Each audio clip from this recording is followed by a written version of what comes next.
यीशु मसीह भी कहते हैं कि know the truth and truth will set you free. सत्य को जानो और सत्य तुम्हें स्वतंत्र कर देगा। Praise the Lord. దేవునికి స్తోత్రం కలుగును గాక. ప్రియమైన దేవుని ప్రజలారా, ఈ దినాల్లో యేసు ప్రభువుని చాలామంది విశ్వసిస్తూ ఉన్నారు. ఆయన యందు విశ్వాసం ఉంచి ఆయన కొరకు జీవించేవారు చాలామంది ఏ విధం చేతనైనా సువార్త అనేది అందరికీ ప్రకటించబడుతుంది. అందరూ యేసుక్రీస్తు ప్రభు వారి గురించి తెలుసుకుంటున్నారు. సర్వసృష్టికి వెళ్ళండి, సర్వజనులకు సువార్త ప్రకటించండి దేవుడు చెప్పినట్లుగా ప్రతి ఒక్కరు యేసు ప్రభుని సువార్తను నమ్మి అంగీకరిస్తున్నారు. ఏ విధము చేతనైనా ఒక మాటైన వాళ్ళకి వెళ్ళిపోతా ఉంది. చాలామంది దేవుని వాక్యాన్ని వింటున్నారు. ఎంపీలు, ఎమ్మెల్యేలు, ప్రెసిడెంట్లు, ఇతర దేశంలో ఉన్న పెద్ద పెద్ద ధనవంతులు చాలామంది దేవుని వాక్యాన్ని విని వారి హృదయాలను తిప్పుకుంటూ ఉన్నారు. అదే సమయంలో బాబా రామ్దేవ్ అనే ఒక వ్యక్తి మన భారతదేశంలో ఉన్నాడు. తను పతాంజలి స్టార్ట్ చేశాడు. యోగా సంబంధమైన టీచింగ్లు చేస్తూ ఉంటాడు తను. అలాంటి వ్యక్తి దేవుని వాక్యం పట్ల ఆశ కలిగి అన్ని మతస్థుల వారు ఒక సభ ఏర్పాటు చేసుకున్నారు. మత సామరస్యం బాగుంటుందని చేసుకొని అందరూ ఉన్నారు. ఆ ఉన్న సమయమున చాలామంది చెప్పారు, అయిపోయింది. హిందువులు చెప్పారు, ముస్లిమ్స్ చెప్పారు, జైనులు చెప్పారు, సిక్కులు చెప్పారు, జొరాస్ట్రియన్స్ వాళ్ళు చెప్తూ వచ్చారు, యూదులు చెప్తూ వచ్చారు. ఈ విధంగా అందరూ ఒక సభ ఏర్పాటు చేసి అందరు చెప్తా ఉన్నారు. అందరు చెప్పి అయిపోయిన తర్వాత వారిలో నుంచి ఒక దేవుని యొక్క సేవకుడు లేచాడు. పాస్టర్ గారు లేచి తను కూడా చాలాసేపు మాట్లాడాడు, చాలాసేపు ప్రసంగించాడు. అందరూ శ్రద్ధగా వింటూ ఉన్నారు. సాధారణంగా మనం ప్రతి మంచి మాట ఏ మతంలోనో తీసుకుంటే మంచిది. నాకు వద్దండి, నాకు అవసరం లేదు అనేది అది మంచి వ్యక్తిత్వం కాదు. దేంట్లో ఉన్నా కూడా మంచి తీసుకోవాలి. అది దేంట్లో ఉన్నా మంచి తీసుకొని మనం చెడు వదిలిపెడితే దీవించబడతాం. అదే విధానంలో అందరూ అక్కడ కూర్చొని వింటూ ఉన్నారు. అప్పుడు దేవుని యొక్క దైవజనుడు లేచి అక్కడ తెలియజేస్తున్నాడు కొన్ని మాటలు.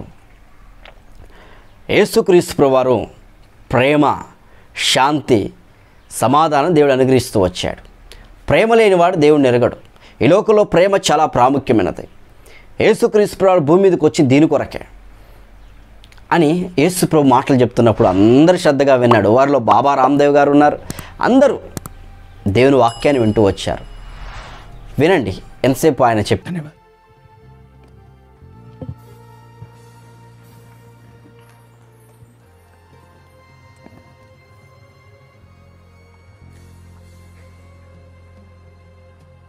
सर्वप्रथम ఆ విధంగా దేవుని సువార్త పఠించిన తర్వాత చాలామంది క్లాప్స్ కొట్టారు. అబ్బా, ఎంత మంచి మాటలు బైబిల్లో ఉన్నాయండి, నిజంగా ఇంత మంచి మాటలు బైబిల్లో ఉన్నాయా అని చాలామంది సంతోషిస్తూ వచ్చారు.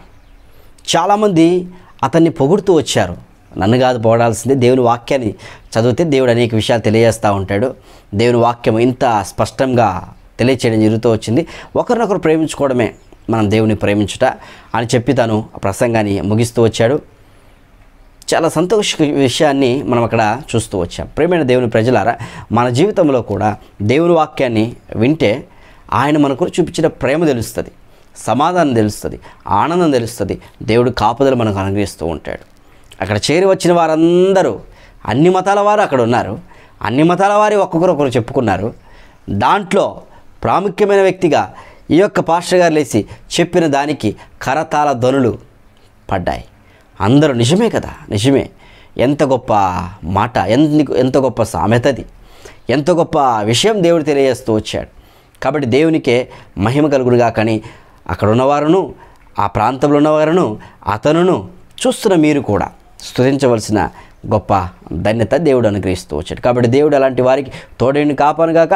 ఇంకా చాలామంది యేసుప్రభువుని నమ్మి నిజ సత్యమేంటో తెలుసుకుంటే దానికి మించింది లేదు.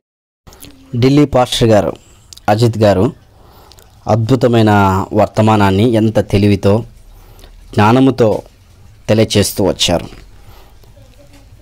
దేవుడు ఈ దాసుని బహుగా దీవించి ఇంకా అత్యున్నతమైన స్థాయిలో ఆశీర్వదించును గాక.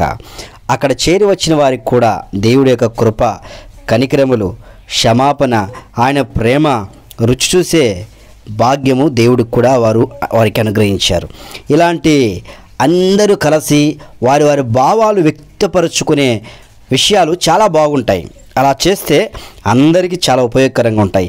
ఎవరి దగ్గర ఏముందో గొడవలు పడకుండా, నీదంతా నాదంతా అని మతాల కొరకు పోటీ పడకుండా అసలు సత్యం ఏంటో ప్రతి దాంట్లోకి వెళ్ళి మనం చూస్తే తెలుసుకుంటే చాలా బాగుంటుంది అనేది వారు ఏర్పాటు చేస్తూ వచ్చారు. నిజంగా చాలా సంతోషింపదగిన పరిణామం అని చెప్పవచ్చు. ప్రియమైన దేవుని ప్రజలారా, వీటి గురించి ప్రార్థన చేద్దాం. ఎవరిని, ఏ మతాన్ని మనం కించపరచకూడదు, ఎవరిని మనం దూషించకూడదు, ఏ వ్యక్తిని మనం అనాల్సిన అవసరం లేదు. మన సత్యాన్ని ఏదో మనం తెలియచేయడమే కావాల్సింది. నీదది నాదిది అని భావన పెట్టుకోవాల్సిన అవసరమే లేదండి. ప్రేమతో నీ దగ్గర సత్యం ఉందా, నీ దగ్గర మంచి విషయం ఉందా, లేకపోతే నీ దగ్గర తెలిసింది ఏమైనా ఉందా, ఇతరులకు చెప్పాలి. వారి దగ్గర మనకు తెలిసిందంటే వారు మనకు చెబుతారు. దాంట్లో మంచిది తీసుకుందాం. మంచిది తీసుకొని చెడును వదిలిపెడితే ప్రపంచంలో ఉన్న జనాభంతా సంతోషంగా సమాధానంగా ఉంటారు. యేసుక్రీస్తు ప్రభువారి కృప, కనికరం, ప్రేమ మనందరి మీద విస్తరించి కాపాడునుగాక. Praise the lord.